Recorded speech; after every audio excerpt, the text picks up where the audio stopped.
Hello students, अगर आप भी पॉलिटेक्निक फर्स्ट ईयर के स्टूडेंट्स हैं, इस बार आपने पॉलिटेक्निक फर्स्ट ईयर में एडमिशन लिया है और आप भी यूपी स्कॉलरशिप यानी कि उत्तर प्रदेश छात्रवृत्ति 2023-24 का फॉर्म ऑनलाइन करना चाहते हैं, तो फॉर्म भरते समय क्या क्या सावधानी आपको रखनी है, क्या गलती आपको नहीं करनी है जिसकी वजह से आपका फॉर्म रिजेक्ट हो जाए, क्या क्या डॉक्यूमेंट्स लगते हैं, इसकी डेट क्या रहने वाली है, पॉलिटेक्निक के बच्चों के लिए लास्ट डेट क्या रहने वाली है, कैसे आपका फॉर्म भरा जाता है, सारी चीजें मैं आपको बताऊंगा। इसके अलावा अगर आप कमेंट करेंगे तो मैं आपको लाइव प्रोसेस भी दिखा दूंगा किस तरीके से आपको फॉर्म भरना होता है पॉलिटेक्निक फर्स्ट ईयर के बच्चों का। लेकिन एक डेमो तरीके से जो आपका फाइनल प्रिंट का फॉर्मेट होता है उसको देख लीजिए आपका कि आपका फॉर्म कैसे होता है, क्या क्या चीजें इसमें मेंशन होती है और क्या आपको गलती नहीं करनी है। और इस बार कुछ नए सेक्शन भी ऐड हुए हैं, जैसे डिजी लॉकर हो गया, उसको आपको वेरीफाई कैसे करना होता है, और वो जो ऑप्शन नए नए जो ऑप्शन ऐड हुए हैं वो थोड़े अलग तरीके से वेरीफाई हो रहे हैं, तो उसका आपका सारी चीजों का आपका लाइव वीडियो भी आपको मिल जाएगा। सबसे पहले ये देखिए फॉर्मेट देखिए, तो सबसे पहले आपको यूपी स्कॉलरशिप के लिए एक नॉर्मल सा रजिस्ट्रेशन करना होता है, और रजिस्ट्रेशन में आपकी बेसिक डिटेल्स होती है और उसमें आपको एक रजिस्ट्रेशन नंबर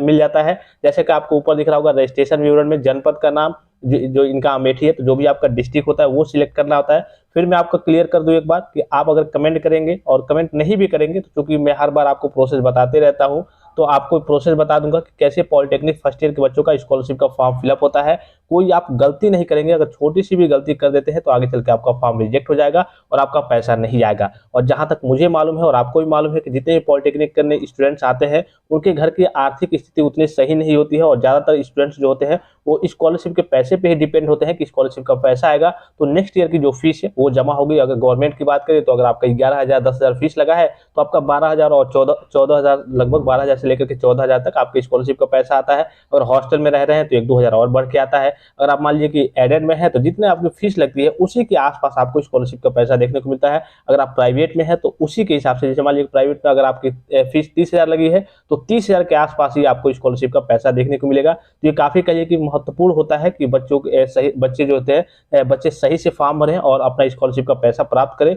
जिनके घर की आर्थिक स्थिति खास करके कमजोर है, यानी कि जिनके घर पैसे की थोड़ी सी कमी है। ठीक है, तो ये आपका रजिस्ट्रेशन का विवरण होता है, उसमें नॉर्मल से डाटा होते हैं आपके, जैसे कि यहाँ पे आपको दिख रहा होगा रजिस्ट्रेशन संख्या, छात्र छात्रा का नाम, छात्र छात्रा का परिवर्तित नाम यदि हो तो, जैसे कि कई आपका पहले कुछ नाम था फिर परिवर्तित कर दिया गया है या फिर कोई और दूसरा नाम है, पिता पति का नाम, फिर माता का नाम, धर्म क्या है, वर्ग जाति समूह क्या है, डेट ऑफ बर्थ क्या है, लिंग, मोबाइल नंबर यानी कि दूरभाष नंबर। मोबाइल नंबर आप वही भरेंगे जब भी आप रजिस्ट्रेशन करेंगे जो आपके आधार कार्ड से लिंक होगा। अगर बिना लिंक वाला नंबर भर देते हैं तो आगे चल के आपके सामने प्रॉब्लम्स क्रिएट हो जाएंगे और आपका एक तरीके से कहिए कि जो रजिस्ट्रेशन है वो इनकम्प्लीट माना जाएगा और आगे का प्रोसेस आपका कंप्लीट ही नहीं होगा। तो जो भी आपका मोबाइल नंबर होना चाहिए, और खास करके कहिए कि जो भी आपका आधार कार्ड है, आधार कार्ड से आपका एक मोबाइल नंबर लिंक होना चाहिए और वो मोबाइल नंबर एक्टिव होना चाहिए, यानी कि चालू होना चाहिए। ठीक है, ईमेल आईडी भी आप जेन्युइन से भरेंगे। अगर आपने ईमेल आईडी अभी तक नहीं बनाया है, काफी सारे जो स्टूडेंट्स होते हैं जो फर्स्ट ईयर में आते हैं तो ईमेल आईडी के बारे में ज्यादा जानकारी नहीं रहती है, तो एक जेन्युइन सा ईमेल आईडी आप बना लेंगे और हर बार यानी कि जब भी आपसे ईमेल आईडी कॉलेज में मांगा जाएगा तो वही ईमेल आईडी आप देंगे। ठीक है,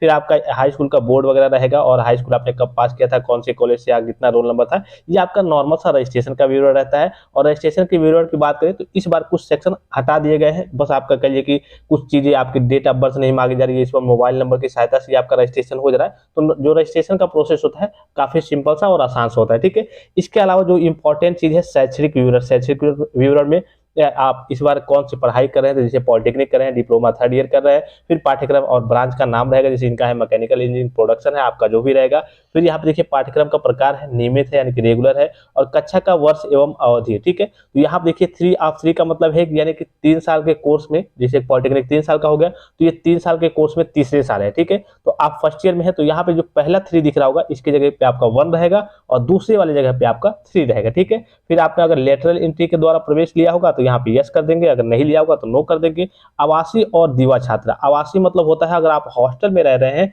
तो आप आवासीय छात्र करेंगे। अगर आप आवासीय छात्र कर देते हैं तो आपका जो स्कॉलरशिप का पैसा आता है वो 2-3 हजार बढ़ के आता है, जो आपका हॉस्टल का फी होता है वो भी आपको मिल जाता है। ठीक है, अगर आप दिवा छात्र कर रहे हैं यानी कि अगर आप रूम लेके बाहर वगैरह रह रहे हैं या फिर घर से आ रहे हैं, अप डाउन कर रहे हैं, तो आप दिवा छात्र करेंगे। इस केस में आपका स्कॉलरशिप का पैसा थोड़ा सा कम आता है। अगर आप हॉस्टल में रहते होंगे तभी आवासीय करेंगे, अगर बाहर रहते होंगे, रूम लेके रहते होंगे, घर से आते होंगे तो आपको दिवा छात्र ही भरना होता है। ठीक है, फिर पाठ्यक्रम के प्रवेश में पाठ्यक्रम के प्रथम वर्ष में प्रवेश तिथि, यानी कि आपने फर्स्ट ईयर में एडमिशन किस डेट में लिया है वो डेट यहाँ पे मेंशन करना होता है। फिर पाठ्यक्रम के वर्तमान सत्र में प्रवेश तिथि, वही डेट, सेम डेट जिस डेट में आपका एडमिशन हुआ है वही डेट आपका भरना होता है। और एक बार और, जैसे मान लीजिए कि आपने ये आपसे पूछ दिया कि पाठ्यक्रम के प्रथम वर्ष में प्रवेश तिथि, और यहाँ पे मान लीजिए कि आप रिन्यूअल कर रहे हैं, सेकेंड ईयर में चले गए हैं, तो पाठ्यक्रम के वर्तमान सत्र में प्रवेश तिथि, तो जो आप सेकेंड ईयर का एडमिशन डेट है वो यहाँ पे फिलअप करेंगे। फिर यहाँ आपका बोर्ड का जो इनरोलमेंट नंबर होता है, जैसे पॉलिटेक्निक के बच्चों की बात करें, अभी तक आपका इनरोलमेंट नंबर मिल भी गया होगा, वो आपको इनरोलमेंट नंबर, एक तरीके से रजिस्ट्रेशन नंबर कह सकते हैं, वो आपको भरना होता है। फिर आपका बोर्ड कौन सा है, यूपी बोर्ड, मतलब Uttar Pradesh board of technical education, जिसे आप बीटीपी कहते हैं, board of technical education Uttar Pradesh, ये आपका बोर्ड रहता है। फिर आप देखिए क्या व्यावसायिक पाठ्यक्रम में प्रवेश कक्षा 12 के अंकों के मेरिट के आधार पर हुआ है, तो नो। यहाँ पे नो का मतलब क्या है, जो कक्षा 12 के बच्चे 12 के मेरिट के आधार पर आते हैं तो उनका वो डायरेक्ट कह लीजिए लेटरल एंट्री के थ्रू और मेरिट के थ्रू तो आपका होता नहीं है, ठीक है। तो यहाँ पे आपको नो रहेगा, ठीक है। अगर आपने कक्षा 10 के बेस पे भरा होगा, या अधिकतर बच्चे क्या करते हैं, पाठ्यक्रम की जो पात्रता है वो हाई स्कूल ही रहती है, भले ही वो 12th करके आए होते हैं। ज्यादातर बच्चे 90% क्या 95% बच्चे होते हैं वो इंटरमीडिएट करके ही आते हैं, लेकिन जो पाठ्यक्रम की पात्रता होती है वो 10th के बेस पे भरते हैं। अगर आप 12th के बेस पे भरते हैं तो डायरेक्ट बच्चे लेटरल एंट्री के थ्रू आते हैं, ठीक है। अपना ग्रुप के जो आपका जे या फिर के होता है ग्रुप, उसमें लेटरल एंट्री वाला, उससे डायरेक्ट वो एडमिशन लेते हैं जेईई के थ्रू, ठीक है। तो यह आपके पाठ्यक्रम की पात्रता हाई स्कूल होगी, अधिकतर बच्चों का हाई स्कूल ही भरते हैं, उसी हिसाब से उनका एग्जाम भी होता है जेईई के थ्रू, उसी ग्रुप में जो आपका ग्रुप ए होता है। फिर यहाँ देखिए क्या वर्तमान पाठ्यक्रम में प्रवेश यूपीएसएससी या फिर एकेटीयू या फिर जेईई या फिर नीट के माध्यम से प्रवेश परीक्षा से हुआ है, तो यस, यानी कि आपने जेईई के थ्रू एडमिशन लिया होगा तो यहाँ पे यस कर देंगे।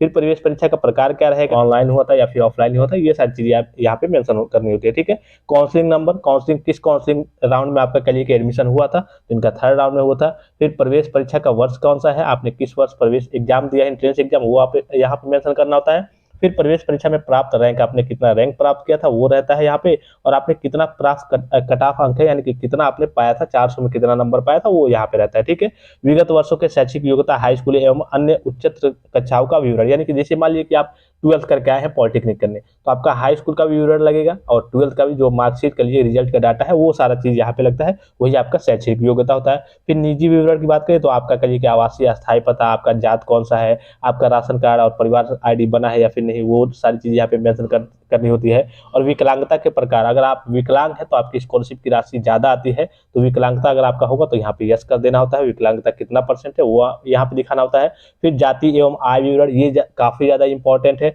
और जितने भी फर्स्ट ईयर के स्टूडेंट्स हैं पॉलिटेक्निक में उन्होंने एडमिशन लिया है तो वो नई चीजें बनवाई होंगी, तो नई चीजें बनवाए हैं तो कोई दिक्कत की बात नहीं है, यहाँ पे सारी चीजें वही आपका आय जात निवास मेंशन कर देना होता है। ज्यादातर जो आपकी स्कॉलरशिप में मांगता है जात और आपका आय मांगता है, ठीक है। अगर आप जनरल कैटेगरी से बिलोंग करते हैं तो आपका जात भी नहीं लगेगा, केवल आपका आय ही लगेगा, यहाँ पे निवास मेंशन नहीं रहता है, निवास नहीं मांगा जाता है, ठीक है। इस बार भले ही मांगा जाए तो अलग की बात है, लेकिन निवास आपका नहीं मांगता है, ठीक है। फिर बैंक विवरण में आपको ध्यान रखने वाली बात क्या है कि बैंक का नाम, सॉरी, जो आपका बैंक अकाउंट है, जिस भी जिले में आपका कॉलेज है, जिस भी जिले में आप जाकर के पढ़ रहे हैं, जैसे मान लीजिए कि आप गोरखपुर के हो गए और जाकर के लखनऊ में पढ़ रहे हैं, तो लखनऊ के जिले का कहिए कि आपका बैंक अकाउंट होना कंपलसरी होता है। जिस भी जिले में आपका कॉलेज है वहां का बैंक अकाउंट, उस जिले का बैंक अकाउंट आपके पास होना चाहिए, ठीक है। इस बार तो ये स्थिति हो गई थी, यानी कि जो आपका स्कॉलरशिप का पैसा आ रहा है, अब भले ही आपका लखनऊ में बैंक अकाउंट है और कोई दूसरा बैंक अकाउंट है जो एनपीसीआई से मैप्ड है, ई केवाईसी है, उसी में डायरेक्टली पैसा चला जा रहा है, भले ही आपने फॉर्म में दूसरा बैंक अकाउंट भरा है, ठीक है। तो जो भी आपका बैंक अकाउंट है वो एक्टिव होना चाहिए, ई केवाईसी सब कंप्लीट होना चाहिए, एनपीसीआई से मैप्ड होना चाहिए,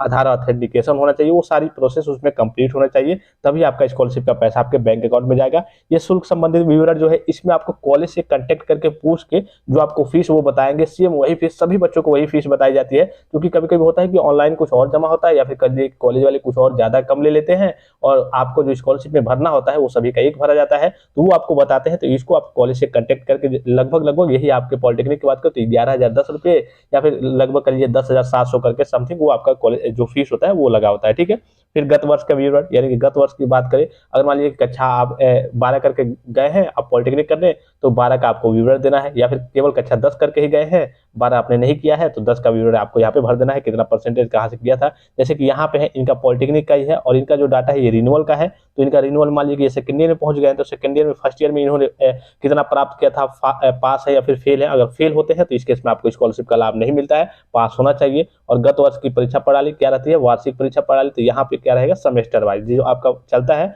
पॉलिटेक्निक में वो आपका सेमेस्टर चलता है, लेकिन यहाँ से इस त्रुटि से कोई ज़्यादा मतलब नहीं होता है, इसकी वजह से कोई आपको नुकसान नहीं होता है, यानी कि फॉर्म आपका रिजेक्ट नहीं होता है। ये छोटी मोटी ये नॉर्मल सी कह लीजिए एरर्स है, इसकी वजह से आपका कोई फॉर्म रिजेक्ट नहीं होता है, ठीक है। तो ये सारी चीज़ें हैं। उसके बाद से आपको नीचे सिग्नेचर वगैरह करने होते हैं यहाँ पे, और उसके बाद से आपके माता पिता के सिग्नेचर वगैरह रहते हैं, ये सारी चीज़ें रहती है। और आपके माता पिता की स्थिति क्या है, जीवित है कि मृत्यु हो गई है, अगर मृत्यु हुई है तो किस डेट में हुई है, ये सारी चीज़ें रहती है, और यहाँ पे सिग्नेचर वगैरह रहते हैं। तो ये आपका कहिए कि नॉर्मल सा एक प्रिंट आउट है, जो आपको डाटा यहाँ पे दिख रहा होगा। इसी तरीके से आपका फॉर्म वगैरह जब आप भरेंगे ये चीज़ें आपकी लगती है। और इसके अलावा मैंने आपको कहा कि आपका आधार कार्ड जो है, आधार कार्ड से आपका मोबाइल नंबर लिंक होना चाहिए, एक्टिव होना चाहिए। और जितने भी आपके पास जो कहिए कि आधार कार्ड के अलावा जो आपका हाई स्कूल है, हाई स्कूल का मार्कशीट है, तो हाई स्कूल का मार्कशीट और आधार कार्ड में जो नाम है वो एकदम सेम मैच करना चाहिए, और कोई दिक्कत उसमें नहीं होनी चाहिए, स्पेलिंग वगैरह में ज़्यादा त्रुटि नहीं होनी चाहिए। इसकी वजह से भी आपका फॉर्म रिजेक्ट हो जाता है, वेरिफिकेशन के समय काफ़ी सारी समस्याएं आती है। आशा करता हूँ कि जानकारी आपको समझ में आई होगी। नेक्स्ट वीडियो में आपको इन्फॉर्मेशन दे दूंगा, लाइव वीडियो बना के बता दूंगा कैसे आपको फर्स्ट ईयर के लिए यूपी स्कॉलरशिप का फॉर्म भरना होता है, कैसे रजिस्ट्रेशन करना होता है, सबसे पहले रजिस्ट्रेशन के बाद से आगे का प्रोसेस कैसे होता है, सारी चीजें मैं आपको करके दिखाऊंगा। जो भी स्टूडेंट्स यूपी स्कॉलरशिप 2023-24 का फॉर्म हमसे फिलअप कराना चाहते हैं, जो नए स्टूडेंट्स हैं, वो आप व्हाट्सएप पे जाकर के मैसेज कर सकते हैं। आपका फॉर्म कम कास्ट में, जहां भी जितना पैसा लगता है उससे कम कास्ट में आपका फॉर्म फिलअप कर दिया जाएगा। लेकिन अभी वेबसाइट में थोड़ी सी एरर्स चल रही है, जैसे ही सारी चीजें सही होती है, मैनेज होती है, मैं आपका फॉर्म भरना स्टार्ट कर दूंगा। काफी सारे स्टूडेंट्स का मैं कर भी रहा हूँ, हो भी रहा है, लेकिन उसमें बहुत ज्यादा डिले हो रहा है, बहुत ज्यादा समय लग रहा है, काफी सारी समस्याएं आ रही है। आशा करता हूँ कि जानकारी आपको समझ में आई होगी। यूपी स्कॉलरशिप और उत्तर प्रदेश पॉलिटेक्निक से संबंधित हर एक प्रकार की सूचना के लिए आप चैनल को सब्सक्राइब जरूर करें। तो फिलहाल इस वीडियो में इतना ही, इजाजत दीजिए, धन्यवाद, थैंक्स फॉर वॉचिंग, मिलते हैं नेक्स्ट वीडियो में।